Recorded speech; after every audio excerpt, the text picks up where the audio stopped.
கிராமத்து மீன் குழம்பு வைப்பது எப்படி என்று சொல்லித்தரப் போகிறேன். கவனமாக கேட்டிங்கம்மா.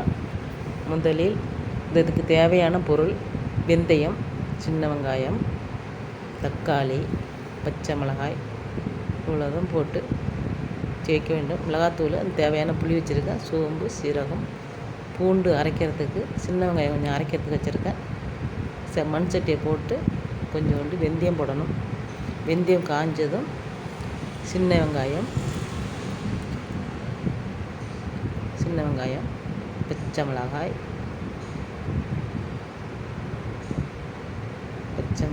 தக்காளி மூணுத்தையும் போட்டு மூடி போட்டு ஒரு 10 நிமிஷம் நல்லா தக்காளி கரையிற வரைக்கும் மூடி வதக்கணும்.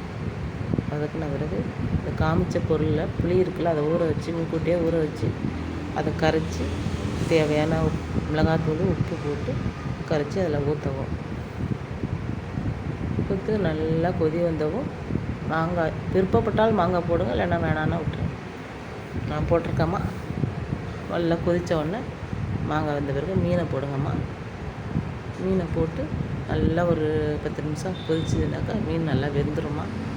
அப்போ கடைசியாக தேங்காய், சோம்பு, சீரகம், பூண்டு, சின்ன வெங்காயம் கொஞ்சம் பொருள் காமிச்சேன்னா அதை போட்டு மிக்சியில் அரைச்சிட்டு வந்து அதையும் ஊற்றிருங்கம்மா. ஊற்றிட்டு நல்லா வெந்தோடனே இறக்கி சூடாக பரிமாறி சாப்பிடுவோம். நல்லாயிருக்கும் மீன் குழம்பு. எங்கள் வீட்டு மீன் குழம்பு சாப்பிட்டு பாருங்கள். நல்லா இருந்ததுன்னா லைக் பண்ணுங்கள், சப்ஸ்கிரைப் பண்ணுங்கள். வணக்கம்.